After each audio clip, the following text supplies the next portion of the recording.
Hello guys, welcome back to my channel Nabi square. आज हम करने वाले हैं chapter 3 part 2 metal and non metal. हम पीछे पार्ट 1 हम इसका कर चुके हैं। पार्ट 1 में हमने इस मेटल एंड नॉन मेटल की केमिकल और फिज़िकल प्रॉपर्टीज़ हमने जान ली थी। आज हम करने वाले हैं ionic compound and its structure और ionic bond and its structure. तो इस बार के सिलेबस के अनुसार हमारा इस चैप्टर के अंदर सिर्फ यही 2 टॉपिक रह रहे हैं और फिर बाकी की जो आगे extraction of metal, occurrence of metal है, ये टॉपिक डिलीटेड है, इसलिए इसको हम इस साल हम नहीं पढ़ेंगे। चलते हैं आयोनिक कंपाउंड। आयोनिक कंपाउंड वो कंपाउंड होते हैं जो किसी मेटल और नॉन मेटल के इलेक्ट्रॉन का लेने और देने से बनते हैं। जो मेटल होता है वो हमेशा इलेक्ट्रॉन को लूज़ करता है क्योंकि उसके पास फ्री इलेक्ट्रॉन होते हैं, क्योंकि उसकी इलेक्ट्रॉनिक कॉन्फ़िगरेशन जो होती है, जैसे सोडियम की होती है, हमारे पास इलेक्ट्रॉनिक कॉन्फ़िगरेशन होती है 281। सोडियम के पास 11 इलेक्ट्रॉन होते हैं, तो इसके पास 1 इलेक्ट्रॉन होता है। ये उसको दे देता है क्योंकि हमें आखिरी सेल में 8 चाहिए होता है। अगर 7 लेगा तो बहुत एनर्जी चाहिए होती है, इसलिए इसको दे देता है। किसको? मेटल को नॉन मेटल को दे देता है ताकि ये स्टेबल हो जाए इसके इलेक्ट्रॉनिक कॉन्फ़िगरेशन पे। और इसी तरह हमारा आयोनिक बॉन्ड बनता है, आयोनिक कंपाउंड बनता है। इसकी जो प्रॉपर्टीज़ है, पहला है सॉलिड होता है, और कुछ होते हैं जो ब्रिटल होते हैं, यानी कि उसको मारने पे चूर चूर हो जाते हैं, जैसे शीशे की तरह का होता है। कंडक्टिविटी होती है सिर्फ मॉल्टन स्टेट में, सॉलिड स्टेट में नहीं होती है।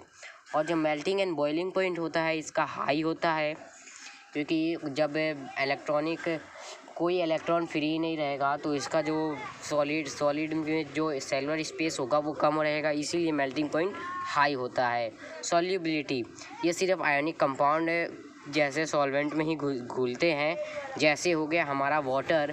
आयनिक कंपाउंड जैसे किसी नॉन मेटल या मेटल के बीच का कोई भी सॉल्वेंट है, जो इसी में ये मिलते हैं। आयनिक कंपाउंड जो होते हैं वो सिर्फ सॉल्यूबल होते हैं आयनिक कंपाउंड के सॉल्वेंट्स में, जैसे हमारा वाटर है, और कुछ भी ले सकते हैं। ये किसी केरोसिन, पेट्रोल वगैरह में नहीं घुलता, क्योंकि उनके पास जो होते हैं इलेक्ट्रॉन पूरे उनके सेल भरे रहते हैं। अगला टॉपिक है हमारा मेटल। अगला टॉपिक था हमारा ionic bond and its structure, तो उसको हम करेंगे अब हम। जो मेटल होते हैं वो इलेक्ट्रोपॉजिटिव होते हैं, यानी कि वो इलेक्ट्रॉन को दे देते हैं, तो हमारे पास वो मेटल हो जाता है, प्लस का हो जाता है, इसलिए हम इसको इलेक्ट्रोपॉजिटिव कहते हैं। क्योंकि जब प्लस और माइनस दोनों होते हैं किसी एक मेटल के अंदर, अगर ये माइनस ही चला गया तो ये जो प्लस का रह जाएगा, यही ना साइन आ जाएगा, इसलिए मेटल जो होते हैं इलेक्ट्रोपॉजिटिव होते हैं और नॉन मेटल इलेक्ट्रोनेगेटिव होते हैं। इनके पास होता है N-। नॉन मेटल माइनस का साइन हो जाता है, और इसी के बाद जो हमारा एक्सट्रैक्शन से बनता है वो होता है हमारा आयोनिक कंपाउंड या आयोनिक बॉन्ड हम कह सकते हैं। आयनिक बॉन्ड होता है, मेटल को इलेक्ट्रॉन दे देता है, वह नॉन मेटल उसे गिव कर ले लेता है। इसका स्ट्रक्चर बनाएंगे अब हम। जैसे मैग्नीशियम और क्लोराइड का बना रखा है हमने। एक सॉल्ट है मैग्नीशियम क्लोराइड। मैग्नीशियम का इलेक्ट्रॉनिक कॉन्फ़िगरेशन होता है 282, इसके अंदर 12 इलेक्ट्रॉन होते हैं, और क्लोरीन का 287 होता है।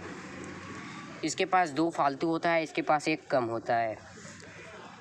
जब ये दोनों रिएक्ट करते हैं तो इसके पास 2 इलेक्ट्रॉन है, इसको हमने कांटे से बना रखा है, और इसके पास एक के पास 7 है, दूसरे के पास 7 है।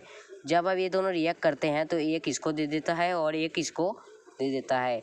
अब दोनों में 8-8 हो जाते हैं, इसलिए ये इसका जो स्ट्रक्चर हो जाए Mg2+, और बड़ा वाला ब्रैकेट लगता है, छोटा वाला लगाओगे गलत हो जाएगा, इसमें बड़ा छोटा वाला लगा सकते हो। फिर इसके अंदर Cl और 8 कांटे लगा के यहाँ, तो यहाँ माइनस का ये हो जाता है। ऐसी एक एग्जांपल ले लेते हैं Na+Cl, जो हमारा बनता है NaCl। सोडियम क्लोराइड हमने बहुत बार देखा है। सोडियम की जो इलेक्ट्रॉनिक कॉन्फ़िगरेशन होती है 11 होती है, इलेक्ट्रॉन होते हैं 11, तो इसकी इलेक्ट्रॉनिक कॉन्फ़िगरेशन हो जाएगी 281, और क्लोरीन की 17 287। अब जब सोडियम के पास कितना है, 1 है फालतू, तो 1 काटा लगा दिया। और प्लस क्लोरीन के पास है 7 फालतू है, तो क्लोरीन के 7 कांटे लगा देते हैं। 1 2 3 4 5 6 7।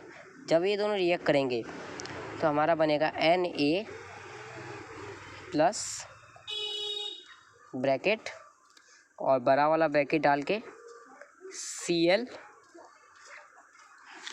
8 कांटे लगा दो। 1 2 3 4 5 6 7 8, ब्रैकेट क्लोज करके यहाँ माइनस लगा दो। अब माइनस और प्लस जब मिलते हैं तो हमेशा हमें न्यूट्रल ही मिलता है। इस तरह हमारा आयनिक बॉन्ड का स्ट्रक्चर बनता है। इसी के साथ ये चैप्टर भी ख़त्म होता है और ये वीडियो भी। अगर वीडियो समझ आए तो लाइक करें, शेयर करें और सब्सक्राइब कर दे अगर अभी तक नहीं किया है तो। मिलते हैं अगली वीडियो में। अगली वीडियो हमारी होगी MCQ की, जो हमने फर्स्ट सेकंड थर्ड चैप्टर कर लिए हैं उन तीनों के MCQ होंगे, क्योंकि इस बार का जो सिलेबस है उसमें हमें सिर्फ MCQ ही आने हैं।